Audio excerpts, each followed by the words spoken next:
নয়।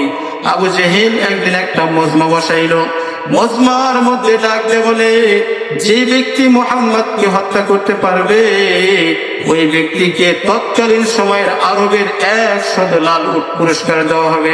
চিৎকার দিয়ে বলেন না নাউজুবিল্লাহ। মুসলমান ভাইয়ের আমার বন্ধুগণ, হযরত আবু জেহেল যখন বলেছে যে ব্যক্তি মুহাম্মদকে হত্যা করবে তাকে 100 লাল পুরস্কার দেওয়া হবে, কোনো মানুষ দাঁড়ায় না, কোনো মানুষ দাঁড়ায় না। এক পর্যায়ে ওমর ডাকতে বলে, আবু জেহেল তুমি যে বললাম মুহাম্মদকে হত্যা করলে 100 লাল উট পুরস্কার দেবা, হে আবু জেহেল তোমার কথা কি ঠিক থাকবে নি? বলে হ্যাঁ হ্যাঁ আমার কথা ঠিক থাকবে।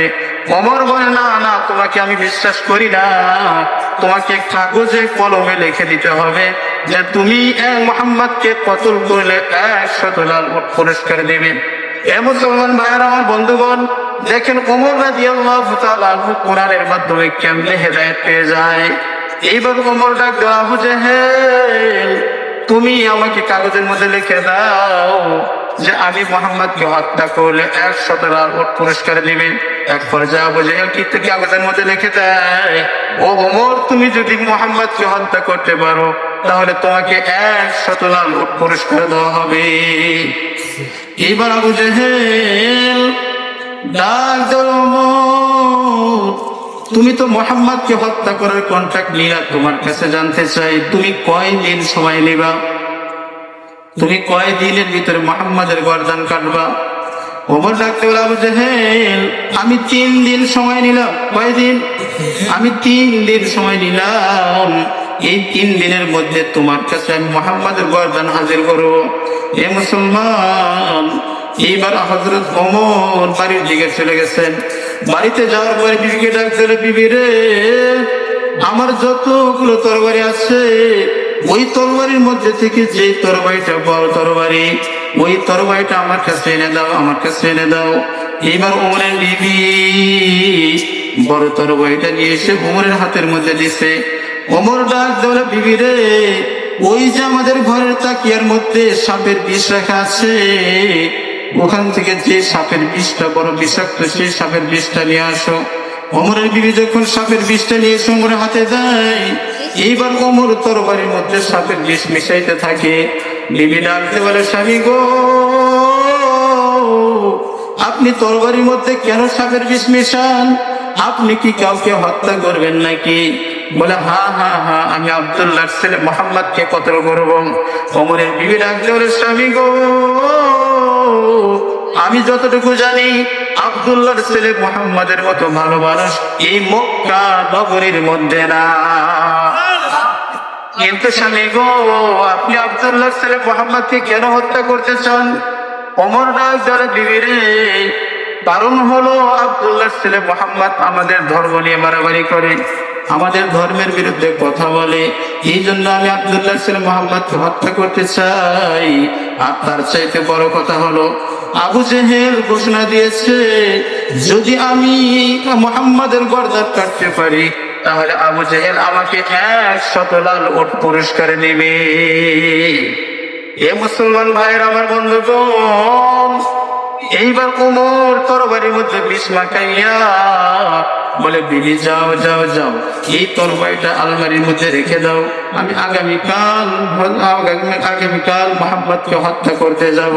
হে মুসলমান ভাইয়ের আমার বন্ধুগণ, এই দিকে হযরত ওমর নবীজিকে হত্যা করার চেষ্টা করে, হত্যা করার প্রস্তুতি নেয়, আর অন্যদিকে নবীজি আল্লাহ রাব্বুল আলামিনের কাছে দোয়া করে, আল্লাহ আবু জেহেল অথবা ওমর কোন একজনকে ইসলাম হেদায়েত দান করে ইসলামের হাতকে শক্তিশালী করে দাও।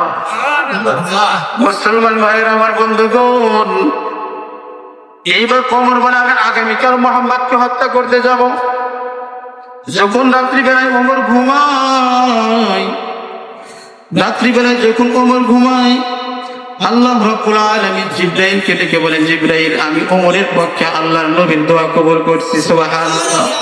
হে জিবরাইল আমি আবু জেহেলকে হেদায়েত দিব না, ওমরকে হেদায়েত দিব, কিন্তু জিবরাইল আমি আবু জেহেলকে নাপাক অবস্থায় নবীজির দরবারে পাঠাবো না, আমি নাপাক অবস্থায় নবীজির দরবারে আবু জেহেলকে পাঠাবো না, আবু জেহেলকে আমি পবিত্র বানাইয়া পাঠাবো। ও জিব্রাইল যাও যাও যাও, এই মুহূর্তে ওমর ঘুমায়, ওমরের মাথার মধ্যে এলোমেলো চুল, তুমি রহমতের আমার কুদরতের কেসিকে পাঠায় দাও, কেসি গিয়ে যেন ওমরের চুলগুলো কেটে সাইজ করে দেয়। মুসলমান ভাইয়ের আমার বন্ধুগণ, তাফসীরে কিতাবের মধ্যে লেখা হয়, এইবার ওমর যখন রাত্রিবেলায় ঘুমাইছে, ঘুম থেকে ওঠার পর ওমর নজর করে দেখে, ওমর যখন ঘুম থেকে উঠছে, ওঠার সঙ্গে সঙ্গে মাথাটা ঝাঁকি দিছে। কারণ যাদের মাথার ভিতরে চুল থাকে দেখবেন মাথা মাঝে মাঝে মাথাটা ভাব নিয়ে ঝাঁকি দেয়, ঝাঁকি দেয় না? আমাদের যুবকরা যারা আছে বড় বড় চুল রাখে, এখন ঝাঁকি দেয়, ভাব দেখায়। তো ওমরের মাথার ভিতরে বড় বড় চুল, ওমর ঘুম থেকে উঠে একটু মাথায় চুল ঝাঁকে, একটু মাথা ঝাঁকি দিছে। ঝাঁকি দেওয়ার সঙ্গে সঙ্গে মাথা থেকে চুপ চুপ করে চুলটা কি কোলের মধ্যে পড়ে গেছে। ওমর সঙ্গে সঙ্গে হাত দেখায় বলছে, এই বিবি, ও বিবি তো লাফ দিয়ে উঠছে, কি হলো? বলছে কি হয়েছে? বলে আমার এই মাথার চুল কে কাটলো? বলে দেখেন আমি তো ঘুমিয়েছিলাম, ঘরের দরজাও লাগানো, জানালাও লাগানো, তাই এই ঘরের মধ্যে তো কেউ প্রবেশ করে না, তাহলে কে কাটবে? ওমর তখন কিছুক্ষণ ধুম ধরে থেকে বলে, এটা মুহাম্মাদের আল্লাহর কাজ, সুবহানাল্লাহ। কারণ ঘরের দরজাও লাগানো, জানালাও লাগানো, বিবিও ঘুমায়, এই পদ্ধতিতে চুল কাটাটা দুনিয়ার কোনো মানুষের পক্ষে সম্ভব না। তখন বলে এটা মনে হয় মুহাম্মাদের আল্লাহর কাজ। মুসলমান ভাইয়ের আমার বন্ধুগণ, ওমর যখন নজর করে দেখলেন তার মাথার মধ্যে বড় বড় চুল নাই, মনটা বড় খারাপ। এইবার ওমর বিবিকে ডাক দিয়ে বলে, বিবিরি, আমি চিন্তা করেছিলাম আজকে মুহাম্মাদের গর্দান কাটতে যাব, কিন্তু না না না, আমার মনটা বড় খারাপ, কারণ আমার মাথার চুলটা কাটা পড়ে গেছে, আজকে আমি মুহাম্মাদের গর্দান কাটতে যাব না। এইবার ওই দিন গেল না, তাহলে সময় নিয়েছে কয়দিন? 3 দিন গেল, কয়দিন? একদিন চলে গেছে। পরের দিন রাত্রিবেলায় যখন স্বামী স্ত্রী ঘুমাইতে যায়, এইবার বিবি বলে, ও মোর সঙ্গে আপনার সঙ্গে আমি ঘুমাবো না। বলে কেন আমার সঙ্গে ঘুমাবো না? বলে গত রাত্রে আপনার চুল কাটা পড়েছে, আজকে যদি আমার চুল কাটা পড়ে তাহলে তো সর্বনাশ, কারণ মেয়ে মানুষের সবচাইতে বড় স্বভাব হলো চুল। এইবার বিবি অন্য জায়গায় ঘুমায়, ওমরও ঘুমায়। হঠাৎ করে রাত্রিবেলায় হযরত ওমরের বিবি কান্না করে উঠছে। দ্বিতীয় রাত্রিতে ঘুমানোর মধ্যে ওমরের বিবি কান্না করছে। ওমর ডাকতে বলে, বিবি রে, এই গভীর রাত্রে তুই কেন কান্না করিস, কি হয়েছে তোর, বল বল। বিবি ডাকতে বলে, স্বামী রে, আমি আজকে একটা স্বপ্ন দেখেছি। বলে কি স্বপ্ন দেখেছো? বিবি ডাকতে বলে, স্বামী, আমি স্বপ্নের মধ্যে দেখতে পাইলাম আপনি মুহাম্মাদের দরবারে বসে ধুলে ধুলে আল্লাহর কোরআন পড়তেছে। ওমর সঙ্গে সঙ্গে ক্ষিপ্ত হয়ে গেছে, কিরে বিবি তুই কি শুনাইলি? আমি আবু জেহেলের কাছ থেকে কন্ট্রাক্ট নিয়েছি মুহাম্মাদকে হত্যা করবো, আর তুই আমাকে বলিস যে আমি নাকি মুহাম্মাদের দরবারে বসে বসে কোরআন তেলাওয়াত করতেছি। না না না, তোর কথাটা আমি মানতে পারলাম না। এ বিবি, আমি চেয়েছিলাম দ্বিতীয় দিন মুহাম্মাদের গর্দান কাটতে যাব, কিন্তু তোর এই কথা শুনে আমার মনটা বড় খারাপ, আমি আজকেও মুহাম্মাদের গর্দান কাটতে যাব না। এইবার দ্বিতীয় দিনে গেল না, তৃতীয় দিন সকালবেলা ওমর বিবিকে ডাক দিলে, বিবি রে, দে দে দে তরবারি দে, আমি মুহাম্মাদের গর্দান কাটতে যাব। এইবার বিবি তরবারি দিচ্ছেন। ওমর যখন উটের উপরে উঠছে, ওঠার সঙ্গে সঙ্গে বিবি ডাক দিয়ে বলে, স্বামী গো, দাঁড়ান দাঁড়ান, আগে যায়েন না। বলে কি হয়েছে?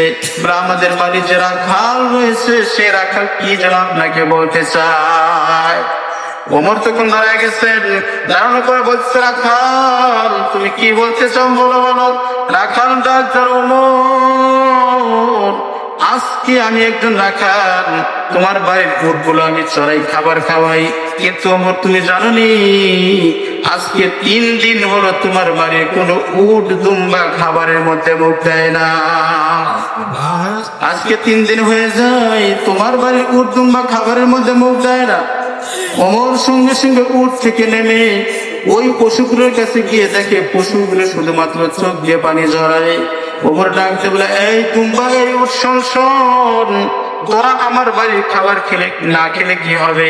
আমি যদি মুহাম্মদকে হত্যা করতে পারি তাহলে 100 পুরস্কার পাবো। আমি ওই উটগুলো নিয়ে সেনানিতে বাড়িতে করবো, তোদেরকে বাজারে বিক্রি করে দেব। এ মুসলমান ভাইয়ের, আমার কিতাবের মধ্যে লেখা হয় এই উট দুম্বা কেন খাবার বন্ধ করে দিয়েছিল? কারণ হলো উট দুম্বা যেন আল্লাহকে বলতেছিল, আল্লাহ, যে নবীর উসিলায় তুমি আসমান জমিন বানাইলাম, যেই নবীর উসিলায় আমরা পশু পাখিকে বানাইলাম, যেই নবীর উসিলায় তামাম পৃথিবীর মাখলুককে বানাইলাম, সেই নবীকে যে ওমর খুন করতে চায়, হত্যা করতে চায়, সেই ওমরের বাড়ির খাবার আমরা মুখে দেব না। যেমন কিতাবের মধ্যে লেখা হয়েছে যে নবী করিম সাল্লাল্লাহু আলাইহি ওয়াসাল্লাম ছোট্টবেলা একদিন খেলাধুলা করতেছে, সমস্ত বাচ্চাদেরকে যার যার মা বাবা এসেছে নিয়ে যায়, কিন্তু নবী করিম সাল্লাল্লাহু আলাইহি ওয়াসাল্লামকে কে নিয়ে যাবে? নবীজির তো বাবা দুনিয়ার ভিতরে বেঁচে নেই। নবীজি তখন অঝরে কান্না করতেছেন ওখানে দাঁড়িয়ে, সব বাচ্চাদের যার যার বাবা নিয়ে চলে গেছে, কিন্তু নবীজিকে নিয়ে যাবে কে? নবীজির তো বাবা দুনিয়ায় বেঁচে নাই। নবীজি তখন কান্না করতেছিলেন। হঠাৎ করে আবু জেহেল উট নিয়ে ওইদিকে যায়, দেখে যে ভাতিজা মুহাম্মদ কি কান্না করে। ওই সময় আবু জেহেল বলেছিল, হ্যাঁ ভাতিজা মুহাম্মদ, তুমি কান্না করো না, তোমার বাবা না থাকলে কি হবে? আমি তোমার চাচা তো আছি। কথাটা বড় মায়াবী কথা না? তোমার বাবা না থাকলে কি হবে? আমি তোমার চাচা তো আছি। কিতাবের মধ্যে লেখা হয়েছে যে নবীজিকে যখন উটের উপরে নিয়ে যাবে, নবীজিকে পিছে বসাইছিলেন, আবু জেহেল সামনে উঠছে, কিন্তু উট আর বসা থেকে উঠে দাঁড়ায় না। সুবহানাল্লাহ, উট আর বসা থেকে উঠে দাঁড়ায় না, বারবার চাবুক মারে কিন্তু উট ওঠে না। নবীজি তখন বলতেছেন, চাচা আপনি আমাকে একটু সামনে বসান, আপনি আমাকে একটু সামনে বসান। কারণ উট যেন ওই সময় আল্লাহ রাব্বুল আলামিনকে বলতেছিল, আয় আল্লাহ, যে নবীর খাতিরে আমাদেরকে বানাইছো, তামাম পৃথিবী বানাইছো, সেই নবীকে পিছিয়ে রাখবে, আবু জেহেল সামনে থাকবে, আমি উট এক কদম চলবো না। সুবহানাল্লাহ। কিতাবের মধ্যে লেখা হয় নবী করিম সাল্লাল্লাহু আলাইহি সাল্লামকে যখন সামনে বসানো হয়েছে, সঙ্গে সঙ্গে উট আনন্দ আর উৎফুল্লতার সাথে উঠে চলা শুরু করে দিয়েছে। এই জন্য মুসলমান ভাইয়ের, আমার বন্ধুগণ, ওমরের বাড়ির পশুগুলো যেন বলতেছিলাম, আল্লাহ, যে ওমর নবীজিকে হত্যা করতে চাই, ওই ওমরের বাড়ির খাবার আমরা মুখের ভিতরে দেব না। কিন্তু ওমর ডাকতে বলে, এই দুনিয়ার মানুষ, এই আমার বিবের আকাল শুনে রাখ, শুনে রাখ, তোরা আজকে আমাকে যতই বাধা দিস না কেন, আজকে মুহাম্মদকে হত্যা করা থেকে আমাকে কেউ বাধা দিতে পারবে না। এ মুসলমান, কিতাবের মধ্যে লেখা হয় হযরত ওমর এইবার নবীজিকে হত্যা করার জন্য যখন রওনা হয়ে গেছে, রাস্তার মধ্যে বলতো নাইমের সাথে দেখা হয়ে গেছে। নাইম জিজ্ঞেস করে, ও ওমর, তুমি কোথায় যাও, কোথায় যাও? ওমর ডাকতে বলে, বন্ধু, ওই যে আব্দুল্লাহর ছেলে মুহাম্মদ আমাদের ধর্মের বিরুদ্ধে কথা বলে, আমাদের বিরুদ্ধে কথা বলে। আবু জেহেল বলেছে মুহাম্মাদের গর্দান কাটতে পারলে 100 পুরস্কার দেবে, আমি মুহাম্মাদের গর্দান কাটতে যাই। বন্ধু নাইম ডাকতে বলে, ওমর, তুমি মুহাম্মাদের গর্দান কাটতে চাও, অথচ নিজের বাড়ির খবর রাখো না, কারণ তোমার বোন ফাতেমা তো ওই মুহাম্মাদের হাতে হাত রেখে কালেমা করে মুসলমান হয়েছে।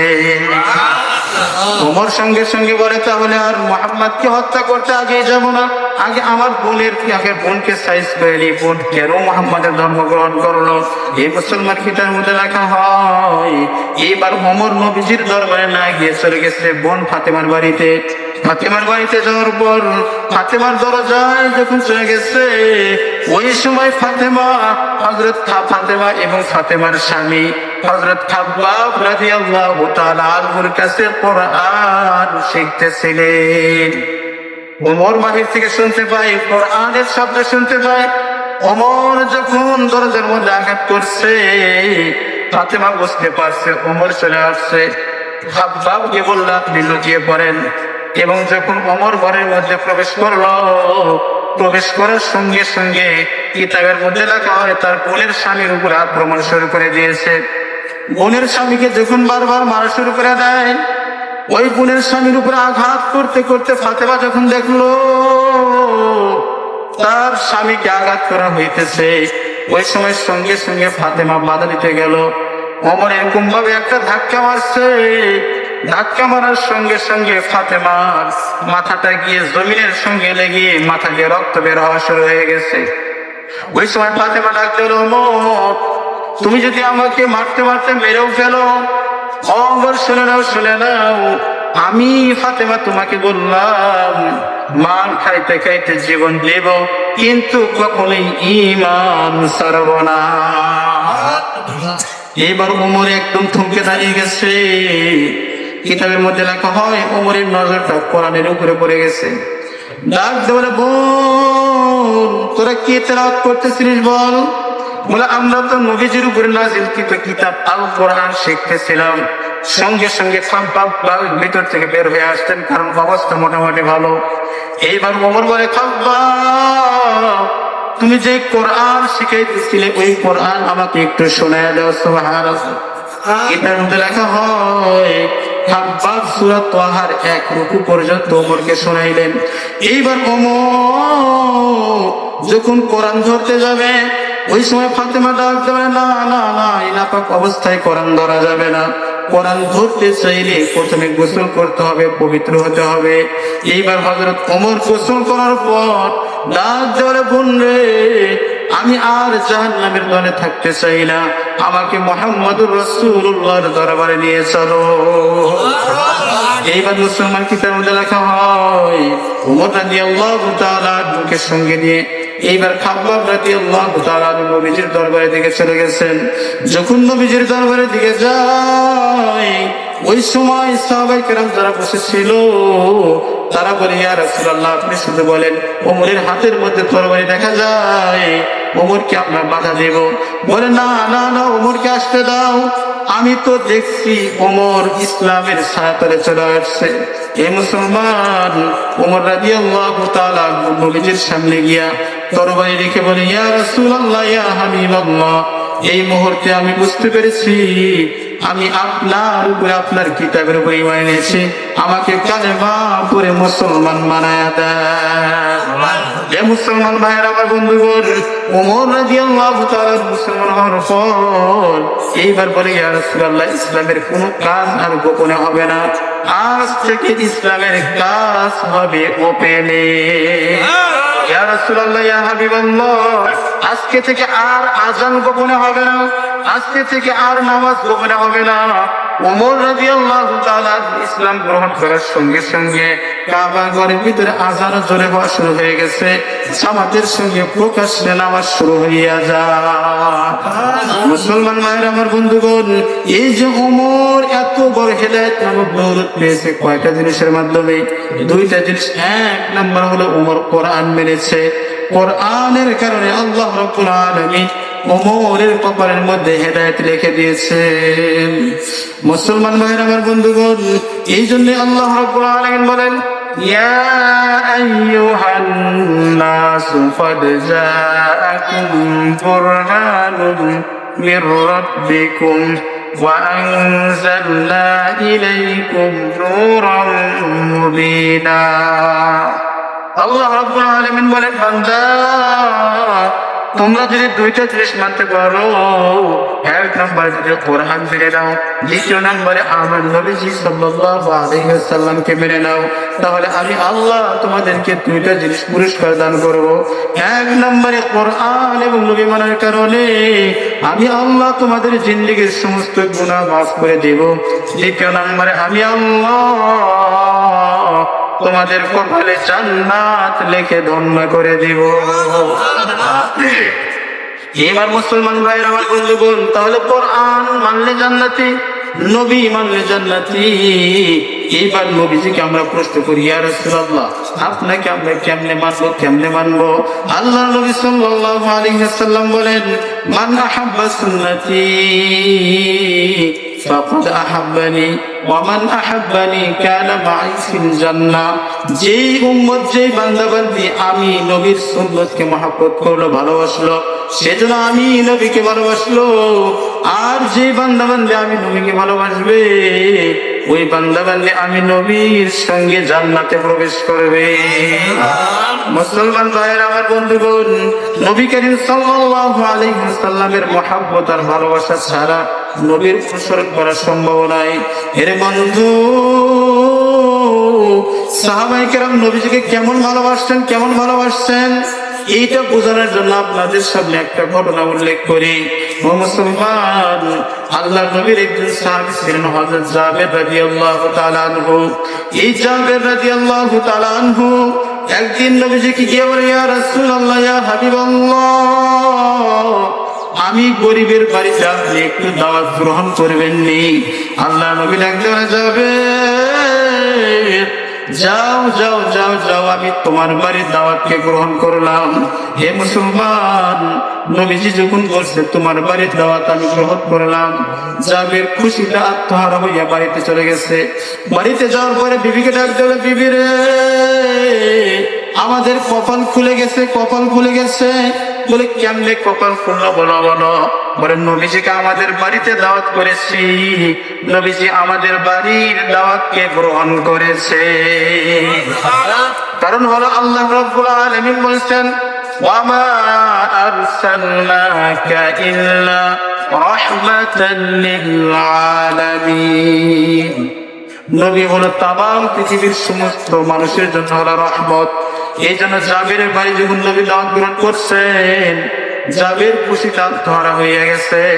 জাবের লাগতে হলে বিবিরে, আমার বাড়িতে নবীজি আগমন করবে, নবীজি দাওয়াত গ্রহণ করছে। এ মুসলমান, কিতাবের মধ্যে লেখা হয় জাবের একটা বকরি ছিল, যে বকরিটা নিয়ে জাবের দুই সন্তান খেলাধুলা করতো। এক পর্যায়ে জাবের ডাকতে হলো, বিবিরে, ওই যে আমাদের বাড়িতে যে একটা বকরি আছে, নবীর মেহমানদারির জন্য বকরি জবাই করে দিতে চায়। হে মুসলমান, কিতাবের মধ্যে লেখা হয় এইবার জাবের তার বড় ছেলেকে লইয়া ওই বকরিটা যখন জবাই করে দিয়েছে, জবাই করে দেওয়ার পরে এই বকরিটা সুন্দর করে সিলে গোশতটা বানাইয়া বিবিকে ডাকতে হলে, বিবি রে, তুমি সুন্দর করে গোশতগুলো ভুনা করো, আমি একটু ঘর বাড়ি গোছাই। জাবের ঘর গোছানোর মধ্যে ব্যস্ত হয়ে গেছে, কারণ জাবেরের বাড়িতে আজকে নবীজি সাল্লাল্লাহু আলাইহি ওয়াসাল্লাম আগমন করবে। এই মুসলমান, কিতাবের মধ্যে লেখা হয় জাবের এইদিকে ঘর বাড়ি গোছানোর কাজের মধ্যে ব্যস্ত, অপরদিকে জাবেরের ছোট ছেলে ঘুম থেকে উঠে ডাক দিয়ে বলে, বড় ভাই, আমরা যেই বকরিটাকে খাবার খাওয়াই, যে বকরিটাকে আমরা লালন পালন করি, বকরিটা কোথায়? বড় ভাই ডাকতে হলে, ছোট ভাই, আমাদের বাবা নবীর প্রেমে বকরি জবাই করে দিয়েছে। এইবার বড় ভাই ডাকতে হলে, ছোট ভাই, আমাদের বাবা নবীর মেহমানদারির জন্য বকরিটাকে জবাই করে দিয়েছে। এবার ছোট ভাই ডাকতে হলো, বড় ভাই, আমি তোমার কাছে জানতে চাই, বাবা বকরিটা কেমনে জবাই করছে, আমাকে একটু নমুনাটা দেখাও। এইবার বড় ভাই অঙ্গভঙ্গিমার মধ্যে বুঝাইতে চাই, কিন্তু না না না, ছোট ভাই কোনোভাবে বোঝে না। এইবার বড় ভাই ডাকতে হবে, ছোট ভাই, এই যে চাকু দেখা যায়, এই চাকুটা দিয়ে বাবা বকরি জবাই করছে। বলে কোথায় জবাই করছে? ঘরের পিছনে। এইবার বড় ভাই ছোট ভাইকে লইয়া, বকরির ছোট ভাইকে লইয়া এবং চাকুটার সঙ্গে নিয়ে বকরি জবাই করার জায়গার মধ্যে চলে গেছে। যাওয়ার পরে বলে, ছোট ভাই, তুমি একটু শুয়ে পড়ো, আমি দেখা দিই যে বাবা বকরিটা কেমনে জবাই করছে। হে মুসলমান, কিতাবের মধ্যে লেখা হয় বড় ভাই ছোট ভাইকে বকরি জবাই করার নমুনা দেখাইতে গিয়া বড় ভাই ছোট ভাইয়ের গলার মধ্যে ছুরি দ্বারা আঘাত করে ফেলছে। যখন ছুরি দ্বারা গলার মধ্যে আঘাত করছে, আঘাত করার সঙ্গে সঙ্গে ছোট ভাইয়ের গলাটা আলাদা হয়ে গেছে, ছটফট করতেছে। এইবার বড় ভাই বুঝতে পারছে যে তার ছোট ভাই আর দুনিয়ার জমিনের মধ্যে বেঁচে নাই। এইবার সে বুঝতে পারছে তার ভাই মারা গেছে। এইবার তার অন্তরের মধ্যে ভয় ঢুকছে যে আমি তো আমার ছোট ভাইকে বকরি জবাই করার নমুনা দেখাইতে গিয়ে জবাই করে ফেলছি, বাবা তো আর আমাকে বাঁচিয়ে রাখবে না। এই জন্য বড় ভাই ছোট ভাই মারা যাওয়ার সঙ্গে সঙ্গে বাড়ি থেকে দৌড়ায় বাড়ির পাশের একটা খেজুর গাছের উপরে উঠে লুকাইছে। এ মুসলমান, কিতাবের মধ্যে লেখা হয় অপরদিকে জাবের রাদিয়াল্লাহু তাআলা আনহু একবার ঘর গোছায় আবার বিবির কাছে গিয়ে রান্না বান্নার খবর নেয়। এইবার বিবির কাছে গিয়ে রান্না বান্নার খবর নেওয়ার পর বলে, দেখি আমার সন্তানরা কোথায়। সন্তানকে যখন খুঁজতে খুঁজতে এদিক সেদিক যায়, না না না, কোনো দিকে সন্তানকে পাওয়া যায় না। এক পর্যায়ে জাবের রাদিয়াল্লাহু তাআলা আনহু যখন ঘরের পিছনে গেছেন, যাওয়ার পরে নজর করে দেখে ছোট ছেলের গলা কাটা লাশ পড়ে আছে। যে মুসলমান দেখেন নবীর মহব্বত কাকে বলে, ভালোবাসা কাকে বলে। এইবার জাবের রাদিয়াল্লাহু তাআলা আনহু সন্তানের লাশটা বুকের মধ্যে জড়াইয়া নিয়ে স্ত্রীকে ডাকলেন, বিবি রে, দেখ দেখ বিবি, কি হয়ে গেছে, কি হয়ে গেছে। মা যখন সন্তানের গলা কাটা লাশ দেখেছে, ওই সময় মা চিৎকার করে উঠছে। কারণ মা সন্তান হারানোর বেদনা যে কি পরিমাণ কষ্ট, এটা মা ছাড়া দুনিয়ার কোনো মানুষ অনুভব করতে পারে না। এ মুসলমান ভাইয়ের আমার বন্ধুগণ, মার অন্তর কেমন অন্তর, মা এবং সন্তানের মাঝে কি পরিমাণ কালেকশন, এইটা বোঝানোর জন্য বিজ্ঞানীরা কিতাবের ভিতরে লেখে, বইয়ের ভিতরে লেখে যে একটা সন্তান এবং তার মা এবং সন্তানের মধ্যে এত গভীর সম্পর্ক কেমনে হয়, এটা পরীক্ষা করার জন্য বিজ্ঞানীরা বলেন যে একটা গর্ভবতী মা বাচ্চা প্রসব করার পূর্বে আমরা তার বুকের উপরে একটা মেশিন বসাইলাম এবং আমরা মনিটরের দিকে তাকিয়ে থাকলাম। আমরা নজর করে দেখলাম যে যখন সন্তানটা জন্মগ্রহণ করার পূর্বে মায়ের পরিজার ভিতরে একটা লাথি এমন জোরে লাথি মারে, যে লাথি মারার সঙ্গে সঙ্গে মায়ের কলিজার মধ্যে ফাটল তৈরি হইয়া যায়। এবং এই সন্তানটা দুনিয়াতে আসার পর যখন এই সন্তানটা কান্না করলো, আমরা মনিটরের দিকে তাকিয়ে দেখলাম যে মায়ের সন্তানের কান্নার আওয়াজটা যখন মায়ের কানের ভিতরে পৌঁছে যায়, সন্তান জন্মগ্রহণ করার পূর্বে যে মাকে একটা লাথি মেরেছিল, সন্তানের কান্না কানের মধ্যে পৌঁছার সঙ্গে সঙ্গে মায়ের ফাটা কলিজাটা জড়া লেগে যায়। বিজ্ঞানীরা বলেন যে আমরা গবেষণা করে এটাই পাইলাম যে এই সন্তানটা যখন মা বাবা থেকে দূরে সরে যাওয়ার পর যখন সন্তান বিপদের মধ্যে পড়ে, কষ্ট হয়ে যায়, সন্তান যখন মুসিবতের ভিতরে পড়ে, এ মুসলমান মোবাইল ফোন ছাড়াই কিন্তু মায়ের কলিজা জানতে পারে। বলে কেন জানতে পারে? কারণ বলে একটাই, কারণ সন্তান এবং মায়ের সঙ্গে যে একটা কানেকশন রয়েছে। সন্তান যখন দূরে কোথাও বিপদে পড়ে যায়, ওই সময় মায়ের ফাটা কলিজার মধ্যে চিন করে ব্যথা শুরু হয়ে যায়। এই জন্য মুসলমান ভাইয়ের আমার বন্ধুগণ, জাবেরের বিবি যখন দেখতে সন্তানের গলা কাটা লাশ দেখা যায়, ওই সময় মা চিৎকার করে কান্না করে, হাউ করে কান্না করে। জাবের ডাক ধরে, বিবি রে, আজকে তো আমাদের কান্না করার দিন নাই রে বিবি। হে বিবি, তুমি কান্না করো না, আজকে আমাদের কান্না করার দিন নয়, আজকে আমাদের হলো খুশির দিন। কারণ আমাদের বাড়িতে রহমাতুল লিল আলামিন নবী আসবে। হে বিবি, কান্না করা যাবে না, দুঃখ কষ্ট নিয়ে মুখে হাসি ফোটাতে হবে। কারণ যদি আমাদের মুখের মধ্যে দুঃখ কষ্টের ছাপ নবীজি দেখে, তাহলে নবীজি আমাদের বাড়িতে খাবার খেতে পারবে না। হে বিবি, না না না, কান্না করো না, কান্না করো না, যাও যাও যাও, একটা কম্বল আনো। যখন কম্বল আনা হলো, স্বামী স্ত্রী চোখের পানি মুছে সেই কম্বলের মধ্যে সন্তানের লাশটাকে গোছাইয়া, লাশটাকে মরাইয়া রান্না করে পিছিয়ে রেখে দেয়। এ মুসলমান ভাইরা আমার, তাদের একটাই উদ্দেশ্য, কান্না করা যাবে না, দুঃখ কষ্টের ছাপ মুখের মধ্যে রাখা যাবে না। কারণ এই অবস্থা দেখলে তো নবীজি খাবার খাবে না। সন্তানের লাশ রান্না করে পিছনে রেখে জাবের রাদিয়াল্লাহু তাআলা আনহু বিবি আবার কাঁধের মধ্যে লেগে গেল। এইবার হযরত জাবের বলল, দেখি বড় ছেলেটা কোথায় গেছে। বড় ছেলে খোঁজে যখন বের হয়ে যায়, এ মুসলমান কিতাবের মধ্যে লেখা হয়, জাবের যখন বড় ছেলেকে খুঁজতে গেছেন, ওই যে বড় ছেলে খেজুর গাছের ডালের মধ্যে লুকায় আছে। যখন দেখতেছে বাবা আসতেছে, তখন জাবেরের বড় ছেলে চিন্তা করলো যে বাবা যদি আমাকে ধরতে পারে তাহলে তো আমাকে বাঁচিয়ে রাখবে না, আমাকে এখান থেকে পালাতে হবে।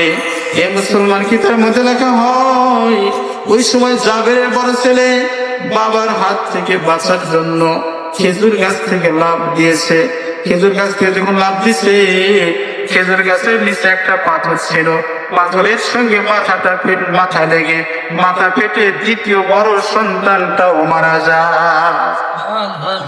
এবার জাবের রাদিয়াল্লাহু তাআলা আনহু দূর থেকে দেখেন সন্তানের লাশ পড়ে আছে। যখন সন্তানের লাশের পাশে গেছে, হাত বুকের মধ্যে হাত লাগায়, এরকম নাকের কাছে হাত দেয়, কিন্তু না না না, বড় ছিল দুনিয়ার মধ্যে বেঁচে নাই। এইবার যাবে সন্তানের মরা দেহ নিয়ে, লাশটা নিয়ে এরকম ভাবে বুকের মধ্যে জড়াইয়া বিবিকে ডাক দিল, বিবি রে, ও বিবি, কি বলবো, দেখো না কি হয়ে গেছে, আমাদের বড় ছেলেটাও তো দুনিয়ার জমিনে আর বেঁচে নাই। বিবি চিৎকার করে কান্না করে, কিন্তু স্বামী ডাক দেওয়া, বিবি না না না, কান্না করা যাবে না, কারণ তুমি আর আমি যদি কান্না করি তাহলে নবীজি আমাদের বাড়িতে আসলে যদি আমাদের কান্না দেখে তাহলে নবীজি খাবার খেতে পারবে না। না না বিবি, আজকে আমাদের তো দুঃখের দিন নয়, আজকে হলো আমাদের খুশির দিন, নবীজি আমাদের বাড়িতে আসবে। এ বিবি, যাও আর একটা কম্বল নিয়ে আসো। এ মুসলমান, যখন আর একটা কম্বল আনা হয়, ওই কম্বলের মধ্যে বড় ছেলের লাশটাকে মরাইয়া ওই রান্নাঘরের পিছনে রেখে দিয়া আবার কাজের মধ্যে লেগে গেল। হে মুসলমান, বিবি এদিকে রান্না গোছায়, আর অপর দিকে হযরত জাবের একবার রাস্তায় যায়, আবার বাড়িতে আসে, কারণ জাবের অপেক্ষা আছে কখন নবীজি আসবে। এরকম ভাবে জাবের একবার রাস্তায় যায়, আবার বাড়িতে আসে, আবার রাস্তায় গিয়ে দাঁড়িয়ে থাকে। এক পর্যায়ে জাবের নজর করে দেখে নবীজি সাল্লাল্লাহু আলাইহি ওয়াসাল্লাম আগমন করতেছেন। ওই সময় নবীজি সাল্লাল্লাহু আলাইহি ওয়াসাল্লাম যখন আসলেন, আসার পর নবীজি যখন উট থেকে নামলেন, ডান পাটা নামাচ্ছেন, এখন পর্যন্ত বাম পা নামান নাই। আল্লাহ রাব্বুল আলামিন জানাই দিলেন, ও হাবিব, আপনি তো জাবেরের বাড়িতে দাওয়াত খেতে আসছেন, আমি আল্লাহ রাব্বুল আলামিন আপনাকে আদেশ করলাম, জাবেরের সন্তানকে ছাড়া কিন্তু আপনি খাবার খাবেন না। মুসলমান ভাইয়ের আবার কিতাবের মধ্যে লেখা হয়, এইবার নবীজি সাল্লাল্লাহু আলাইহি ওয়াসাল্লাম যখন উট থেকে নামছেন, নামার পরে যখন জাবেরের ঘরের মধ্যে গেছেন, যখন দস্তরখানে বিছানো হয়, বিছানা দেওয়ার সঙ্গে সঙ্গে যখন নবীজিকে খাবার দেওয়া হলো, বলো, ইয়া রাসূলুল্লাহ, ইয়া হাবিবাল্লাহ, আপনি খাবার খান। জাবের রাদিয়াল্লাহু তাআলা কে নবীজি বলে, ও জাবের, তোমার সন্তানদেরকে নিয়ে আসো। জাবের বলে, ইয়া রাসূলুল্লাহ, ইয়া হাবিবাল্লাহ, আমার সন্তানরা তো ঘুমিয়ে পড়েছে। নবীজি আবার জিজ্ঞেস করেন, জাবের, তোমার সন্তানদেরকে নিয়ে আসো। জাবের বলে, ইয়া রাসূলুল্লাহ, আমার সন্তান দুজন তো ঘুমিয়ে পড়েছে। নবীজি বারবার বলার পরে যখন নবীজি কোনোভাবে ছাড়েন না, এইবার জাবের বিবি ডাকতে বলে, ইয়া রাসূলুল্লাহ, আমার সন্তানরা আর কোনোদিন আপনার সামনে আসবে না। বলে, কেন আসবে না? তখন সঙ্গে সঙ্গে সমস্ত ঘটনা খুলে বলছেন যে, আমার ছোট ছেলে এইভাবে মারা গেছে, বড় ছেলে এইভাবে মারা গেছে। নবীজি বলে, যাবে, তোমার সন্তানের লাশ কোথায় রাখতে, আমাকে সেখানে নিয়ে যাও। যখন নবী করিম সাল্লাল্লাহু আলাইহি ওয়াসাল্লামকে জাবেরের দুই সন্তানের লাশের কাছে নিয়ে যাওয়া হলো, কিতাবের মধ্যে লেখা হয়, নবীজি মুখ থেকে কম্বলটা সরাইয়া জাবের সন্তানদেরকে ডেকে বলে, ও জাবেরের সন্তান, তোমার বাবা মা আমাকে বড় সাংঘাতিক ভালোবাসে, বড় মহব্বত করে ভালোবাসে। তোমার মা বাবাকেও আল্লাহ রাব্বুল আলামিন বড় ভালোবাসে, মহব্বত করে। তোমরা আল্লাহ রাব্বুল আলামিনের হুকুমে জীবিত হয়ে যাও, আমি নবীর সঙ্গে তোমাদেরকে খাবার খেতে হবে। এ মুসলমান ভাইয়েরা, ওই কিতাবের মধ্যে লেখা হয়, সঙ্গে সঙ্গে কথা বলার সঙ্গে সঙ্গে কুদরতি ভাবে আল্লাহ রাব্বুল আলামিন জাবের রাদিয়াল্লাহু তাআলা আনহুর দুই সন্তানকে জীবিত করে দিয়েছেন। ভাই আমার বন্ধুগণ, এবার জাবের রাদিয়াল্লাহু তাআলা আনহুর দুই সন্তানকে নিয়ে নবীজি খাবার খাওয়ার পরে সাহাবীদেরকে বললেন, ও সাহাবীরা, তোমরা গোশত খাওয়ার পরে কিন্তু হাড়গুলো চিবিয়ে খাইবা না, হাড়গুলো রেখে দাও। যখন বকরি গোশত গুলো খাওয়ার পর হাড়গুলো রেখে দেওয়া হয়, রেখে দেওয়ার পর নবী করিম সাল্লাল্লাহু আলাইহি ওয়াসাল্লাম বললেন, ও জাবের বকরি, তোমার মনিব আমাকে সাংঘাতিক ভালোবাসে, তুমি আল্লাহ রাব্বুল আলামিনের আদেশে জীবিত হয়ে যাও। জাবের রাদিয়াল্লাহু তাআলা আনহুর খাসিটাও জীবিত হয়ে গেছে। কিতাবের মধ্যে লেখা হয় যে ওই খাসির মাধ্যমে জাবের রাদিয়াল্লাহু তাআলা আনহুর সংসারে আল্লাহ রাব্বুল আলামিন বরকত ঢেলে দিয়েছে। তাহলে আমি আজকে বয়ানের শুরুতে বলেছিলাম যে দুইটা জিনিস মানলে দুইটা পুরস্কার। কয়টা জিনিস? দুইটা। এক নাম্বার কোরআন মানবো, দুই নাম্বার নবীজিকে মেনে নিব। যদি কোরআন মেনে নিতে পারি, নবীজিকে মেনে নিতে পারি, তাহলে আল্লাহ রাব্বুল আলামিন আমাকে পুরস্কার দিবেন কয়টা? দুইটা।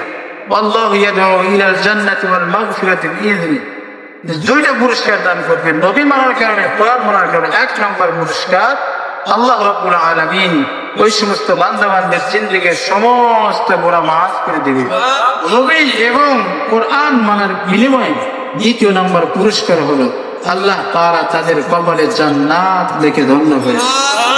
তাহলে দুইটা জিনিস আমাদেরকে অবশ্যই মানতে হবে। এক কোরআন, দুই নবী। আল্লাহ রাব্বুল আলামিন আমাদেরকে কোরআন ও সুন্নাহ অনুযায়ী জীবন যাপন করে আল্লাহ তাআলা আমাদেরকে জান্নাতি মানুষ হয়ে দুনিয়া থেকে বিদায় হওয়ার তৌফিক দান করেন। ওয়া আখির দাওয়ানা আলহামদুলিল্লাহি রাব্বিল আলামিন। আসসালামু আলাইকুম ওয়া রাহমাতুল্লাহি ওয়া বারাকাতুহু।